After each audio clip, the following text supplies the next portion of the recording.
Friends, ನಾನಿವತ್ತು ಅಡವು ಮೀನಿನ ಸಾರು ಮಾಡಿದ್ದೇನೆ. ಈ ಸಾರನ್ನು ಹೇಗೆ ಮಾಡಿದ್ದೀನಿ ಅಂತ ನೋಡ್ಕೊಂಡು ಬರೋಣ ಬನ್ನಿ. ವೆಲ್ಕಮ್ ಟು ನಮ್ಮನೆ ಯೂಟ್ಯೂಬ್ ಚಾನಲ್. ನಮಸ್ತೆ ಫ್ರೆಂಡ್ಸ್, ನಮ್ಮನೆ ಯೂಟ್ಯೂಬ್ ಚಾನಲ್ಗೆ ತಮಗೆಲ್ಲರಿಗೂ ಸ್ವಾಗತ. ನಾನಿವಾಗ ಮೀನು ಸಾರು ಮಾಡಲಿಕ್ಕಿಂತಿದ್ದೇನೆ. ಹಸಿ ಮೀನು.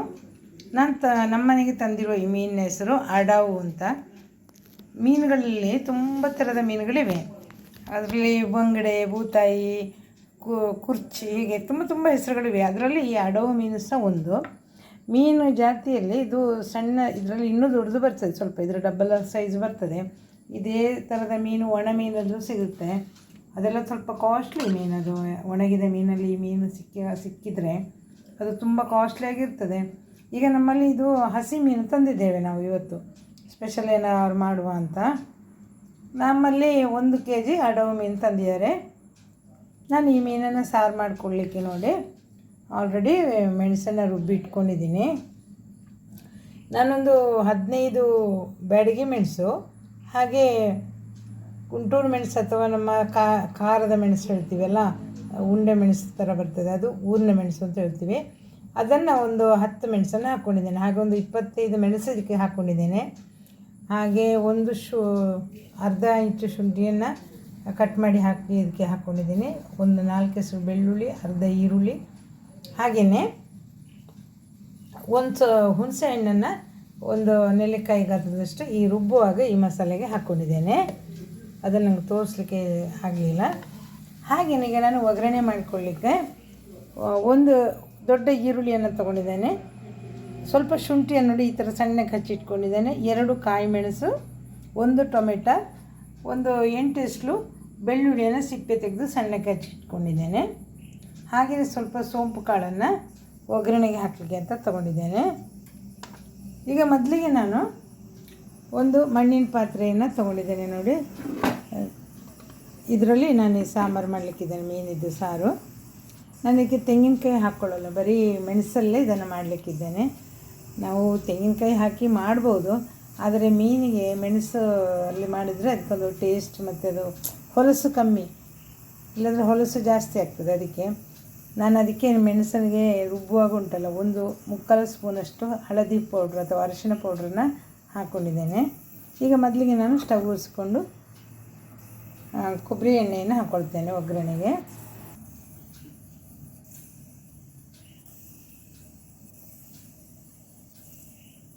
ಒಂದು 4 ಸ್ಪೂನಷ್ಟು ಎಣ್ಣೆ ಹಾಕ್ಕೊಳ್ತೇನೆ, ಯಾಕೆಂದರೆ ಇದು ಖಾರ ಮಾಡೋ ಕಾರಣ ಸ್ವಲ್ಪ ಎಣ್ಣೆಯ ಅಂಶ ಜಾಸ್ತಿ ಇದ್ದರೆ ಖಾರ ಸ್ವಲ್ಪ ಕಮ್ಮಿ ಆಗ್ತದೆ, ಅದಕ್ಕೆ ಹೊಗೆಯೋದೆಲ್ಲ ಕಮ್ಮಿ ಆಗ್ತದೆ, ಟೇಸ್ಟು ಚೆನ್ನಾಗಿರ್ತದೆ. ಕೊಬ್ಬರಿ ಎಣ್ಣೆ ಹಾಕಿದರೆ ಎಲ್ಲ ಅಡುಗೆ ಸಹ ರುಚಿ ಜಾಸ್ತಿ. ಹಾಗಾಗಿ ಕೊಬ್ಬರಿ ಎಣ್ಣೆಯಲ್ಲೇ ಮಾಡ್ತಾಯಿದ್ದೇನೆ. ಅಡುಗೆ ಎಣ್ಣೆ ಯಾವುದನ್ನು ಸಹ ಹಾಕ್ಕೋಬೋದು. ನೋಡಿ, ಎಣ್ಣೆ ಬಿಸಿ ಆಗ್ತಾಯಿದೆ. ಇವಾಗ ನಾನು ಸ್ವಲ್ಪ ಸಾಸಿವೆ ಹಾಕ್ಕೊಳ್ತೇನೆ.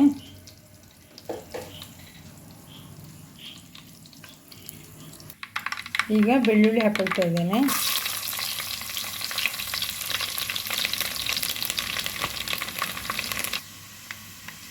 ಸೋಂಪು ಕಾಳು ಹಾಕ್ಕೊಳ್ತಾ ಇದ್ದೇನೆ.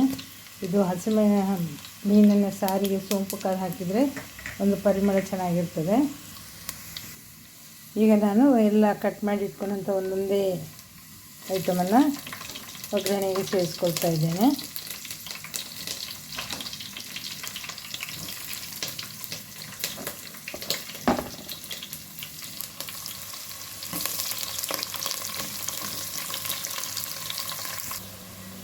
ಈರುಳ್ಳಿ ಹಾಕ್ಕೊಂಡಿದ್ದೇನೆ ನೋಡಿ, ಸ್ವಲ್ಪ ಕೆಂಪಾಗಲಿ.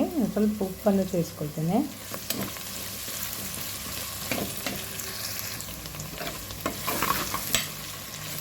ಈಗ ಸ್ವಲ್ಪ ಹಳದಿಯನ್ನು ಹಾಕ್ಕೊಳ್ತೇನೆ. ಅರಿಶಿನ ನಾನು ರುಬ್ಬುವಾಗ ಹಾಕ್ಕೊಂಡಿದ್ದೇನೆ, ಆದರೂ ಸ್ವಲ್ಪ ಒಗ್ಗರಣೆಗೆ ಸೇರಿಸ್ಕೊಳ್ತಾ ಇದ್ದೇನೆ.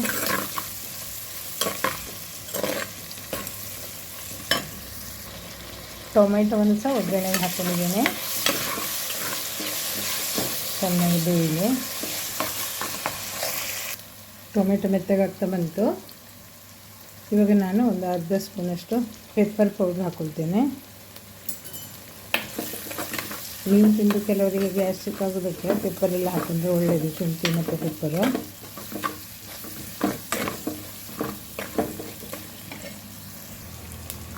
ನೋಡಿ ಇದೆಲ್ಲ ಚೆನ್ನಾಗಿ ಬೆಂದಿದೆ.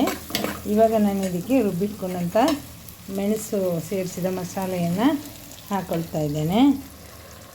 ತುಂಬ ನೀರು ಹಾಕೋದು ಬೇಡ ಮೀನಿಗೆ, ಸ್ವಲ್ಪ ಗಸಿ ಬೇಕು. ನಾನು ಜಾರು ತೊಳೆದು ಸಹ ಹಾಕ್ಕೊಳ್ತೇನೆ.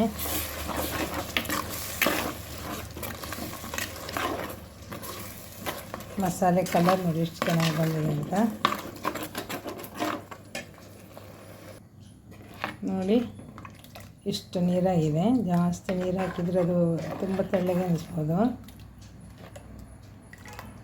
ಸಾಕು, ಇಷ್ಟು ಹಾಕಿದ್ರೆ ಚೆನ್ನಾಗಿ ಕುದಿಲಿ ಇದು. ಉಪ್ಪು ಖಾರ ಅಲ್ಲ, ಉಪ್ಪು ಖಾರ ಚೆನ್ನಾಗಿರುತ್ತೆ, ಉಪ್ಪು ನೋಡ್ಕೋಬೇಕು. ನೋಡಿ ಸಾಂಬಾರು ಚೆನ್ನಾಗಿ ಕುದೀತಾ ಇದೆ. ನಾನು ಇದಕ್ಕೆ ಹಾಕಿರೋದನ್ನು ಆಗಲೇ ಹೇಳಿದಾಗೆ ಮಸಾಲೆಗಳು ಒಂದು 25 ಮೆಣಸು, ಅಂದರೆ ಒಂದು 15 ಕುಂಟೆ ಮೆಣಸು ಹಾಗೂ ಒಂದು 10 ಊರ ಮೆಣಸು ಹಾಕ್ಕೊಂಡಿದ್ದೇನೆ. ಹಾಗೆಯೇ ಕೊತ್ತಂಬರಿ ಮತ್ತು ಜೀರಿಗೆ ಪೌಡ್ರು, ಒಂದು 4 ಎಸಳು ಬೆಳ್ಳುಳ್ಳಿ ಮತ್ತೊಂದು ಅರ್ಧ ಈರುಳ್ಳಿ ಹಾಕ್ಕೊಂಡಿದ್ದೇನೆ. ಇದನ್ನು ರುಬ್ಬಿ ಒಗ್ಗರಣೆಯಲ್ಲಿ ಬೇಯಿಸಿದ್ದೇನೆ ಅಷ್ಟೇ. ಈ ಸಾಂಬಾರು ಕೆಲವರಿಗೆ ಮೀನು ಸಾರು ಮಾಡಲಿಕ್ಕೆ ಕಷ್ಟ ಅಂತ ಹೇಳುವವರಿಗೆ ಈಸಿಯಾಗಿ ಮಾಡೋದನ್ನು ನಾನಿಲ್ಲಿ ಹೇಳ್ಕೊಟ್ಟಿದ್ದೇನೆ. ಈಗ ನೋಡಿ ಸಾಂಬಾರು ಚೆನ್ನಾಗಿ ಕುದೀತಾ ಇದೆ, ಉಪ್ಪೆಲ್ಲ ಚೆನ್ನಾಗಿ ಬಂದಿದೆ. ಈಗ ನಾನು ಇದಕ್ಕೆ ಮೀನನ್ನು ಸೇರಿಸ್ಕೊಳ್ತೇನೆ. ಆಗಲೇ ಹೇಳಿದಾಗೆ ಇದು ಅಡವು ಮೀನು, ಸಮುದ್ರದ ಮೀನಿದು. ಈಗ ನಾನು ಇದನ್ನು ಒಂದೊಂದಾಗಿ ಹಾಕ್ಕೊಳ್ತಾ ಇದ್ದೇನೆ.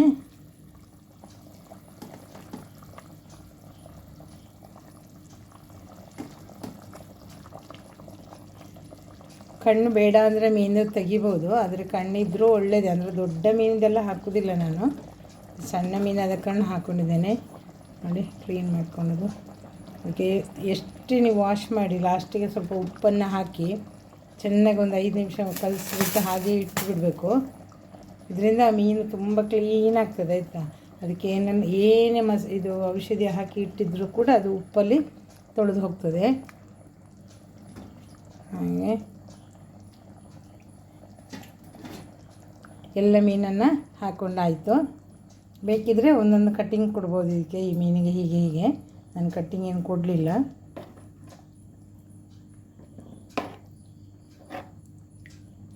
ಹೀಗೆ ಇದನ್ನು ನೋಡಿ ಎಲ್ಲ ಮುಳುಗಿದೆ.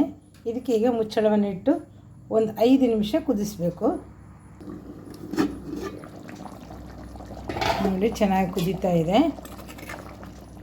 ಮೀನು ಸಹ ಬೆಂದಿದೆ ನೋಡಿ, ಸೌಟಿಗೆ ಮುಟ್ಟುವಾಗದು. ಇದು ಚೆನ್ನಾಗಿ ಬೆಂದಿದೆ. ಈಗ ಇದರ ಸ್ಟವ್ ಆಫ್ ಮಾಡ್ಕೊಳ್ತೇನೆ.